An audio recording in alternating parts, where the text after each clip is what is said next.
आदमी की मन की अशांति सदा ही एक बहुत बड़ी ग्लोबल समस्या रही है।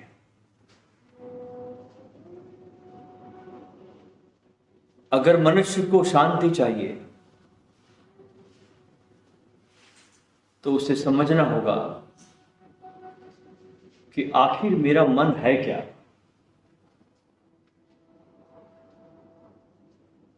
देखा जाए तो आपका मन जो है ये बहुत बड़ा है। समझिए कि बहुत बड़ा एक शून्य है जहां आपकी स्मृतियां, आपकी आशाएं, आपकी इच्छाएं, आपके विचार, आपकी कल्पनाएं, आपकी कुंठाएं, आपके द्वेष, आपके वैमनस्य, ये सब आपके मन में विचरण करते रहते हैं। सोचिए कितना बड़ा स्पेस है आपके अंदर जहां ये सब तैरता है। और हमारे लिए इस चलने को रोकना, इस परिभ्रमण को रोकना, मन जो परिभ्रमण करता है, संभव लगता नहीं कि हम इसे रोक पाएंगे। इसलिए हमको मन की शांति करीब करीब असंभव जान पड़ती है।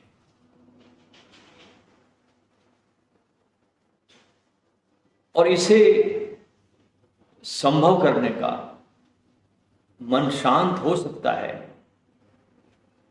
इसे संभव करने का एक सरलतम रूप है जिसका नाम है जिब्रिश।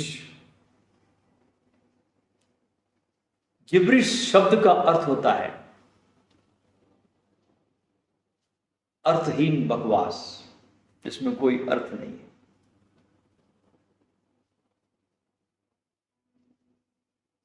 जैसे कांटे से ही कांटा निकलता है, ठीक ऐसे ही यह अर्थहीन हमारे द्वारा की गई बकवास आंतरिक बकवास को रोकती है। हमारे भीतर एक सतत आंतरिक बकवास चली रही है। हमारा मस्तिष्क, हमारा मन 24 घंटे चटर पटर करता ही रहता है, नॉन स्टॉप।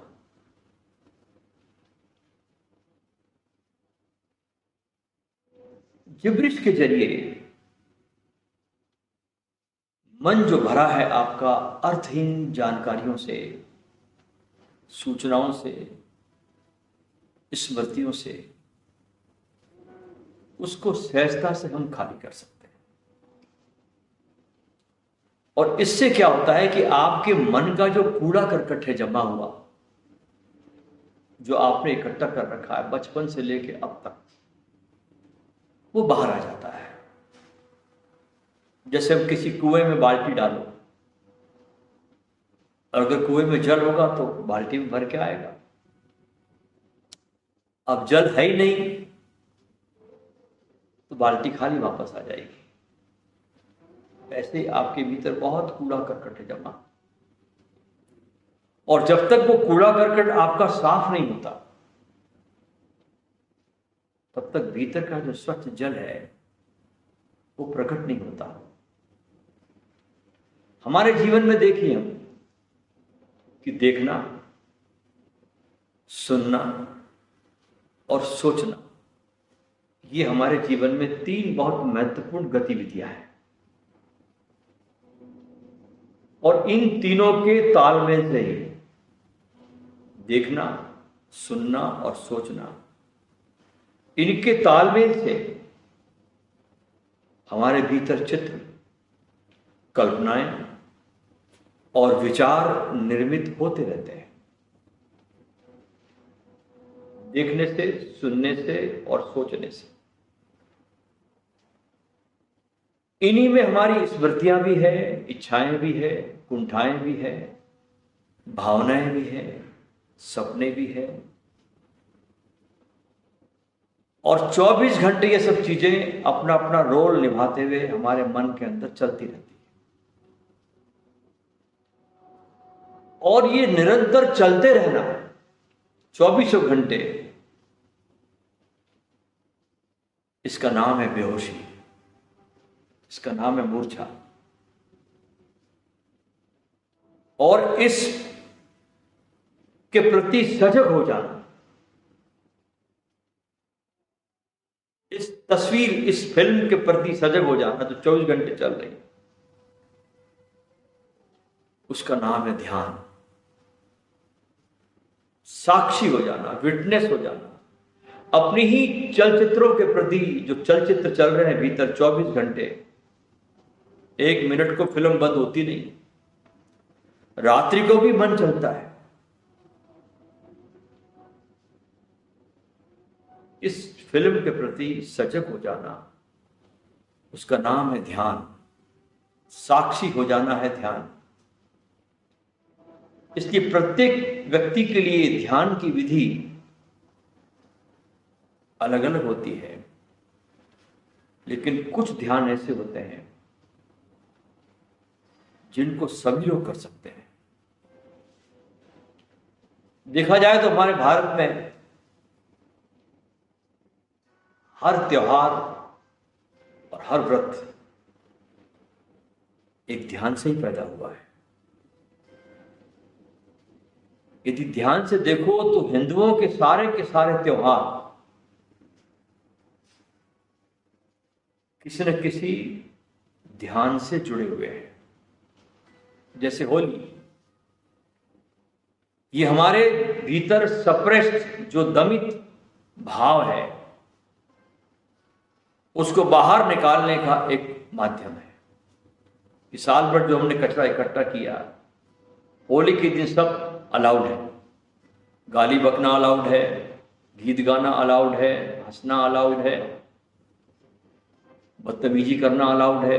होली के दिन पूरी छूट दे दी आदमी को साल में एक बार कि जो तेरे भीतर कचरा निकाल के बाहर फेंक।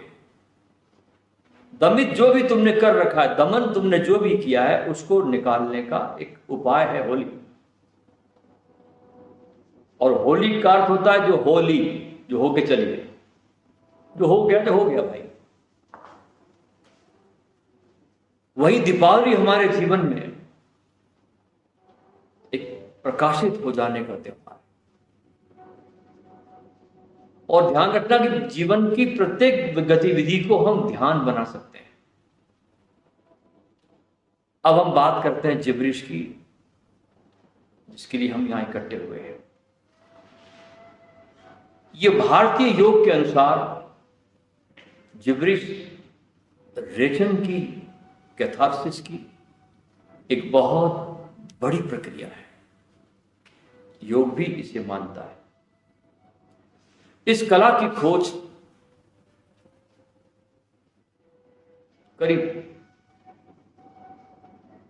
10 शताब्दी पहले सूफियों में संत हुआ अल जब्बार, इसकी खोज अल जब्बार ने की थी। और जब्बार संत की यह भाषा जिब्रिश कहलाई। इस सूफी संत ने जीवन भर इसी भाषा में बात की। लोग उससे पूछते आकर के जब्बार से, सत्य क्या है, ईश्वर की रचना किसने की, ये जिज्ञासाएं करते। जब्बार के पास लोग आकर के पूछते उसको। तब जब्बार उनको जवाब देने के बजाय अर्थहीन भाषा में बोलने लगता, अर्थहीन बोली बोलने लगते। पूछने वाला उनकी इस बोली गई बौछार से बड़ा आश्चर्य से भर जाता। लोग तरह तरह के गंभीर सवाल पूछते और वो उसका जवाब इसी तरीके से भाषा से देता, अर्थहीन शब्दों से। जैसे आपने पूछा ईश्वर है, बोलता जाया, इस प्रकार से बोलता, और अर्थहीन भाषा में बोलता जब्बार। दरअसल सूफी संत जब्बार ये बताना चाहते थे हम सब लोगों को कि तुम्हारे सारे सवाल और सारे जवाब बस बकवास है, कुछ नहीं। इससे सत्य को नहीं जान सकते तुम। सत्य को जानने के लिए मन और मस्तिष्क का खाली होना बहुत जरूरी है।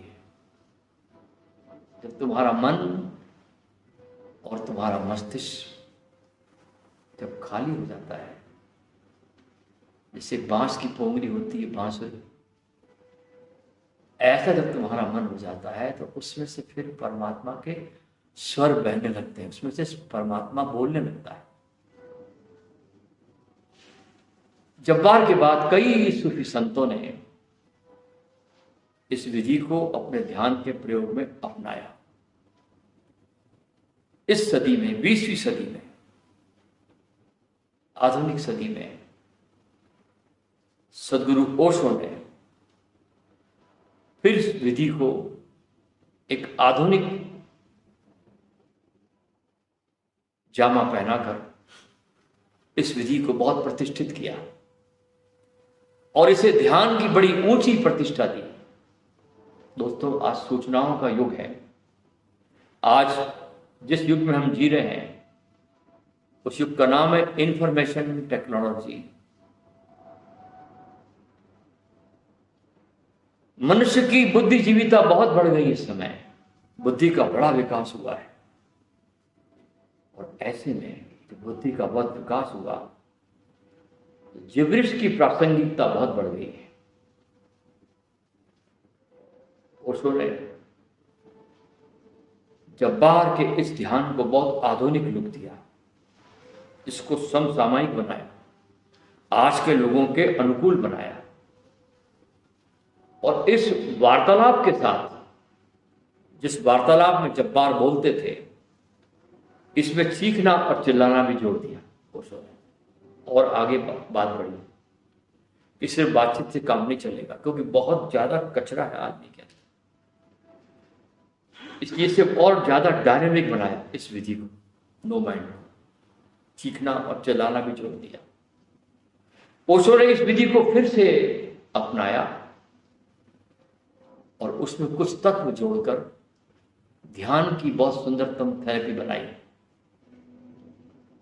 और उसका नाम रखा नो माइंड, अमन।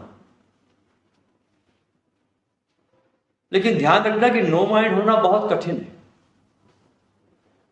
दिमाग को विचारों से मुक्त रखना दुनिया का सबसे कठिन काम है।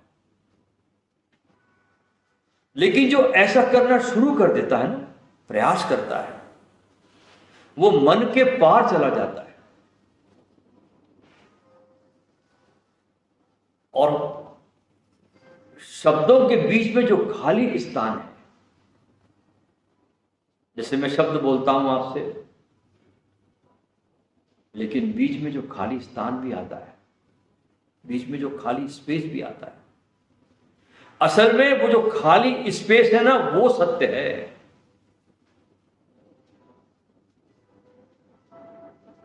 बोला इसलिए जाता है कि तुम उस खाली स्पेस को पकड़ सको, तुम इस खाली स्पेस में तुम डूब सको, इसलिए सब संत बोलते हैं। लेकिन तुम शब्दों को पकड़ते हो, खाली स्थान को नहीं पकड़ते।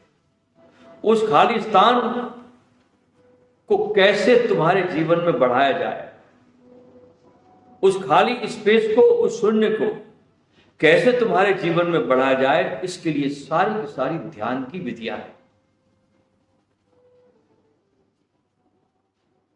तो ये जो ध्यान की विधि है, जिसे नो माइंड, अमन की अवस्था कहते हैं,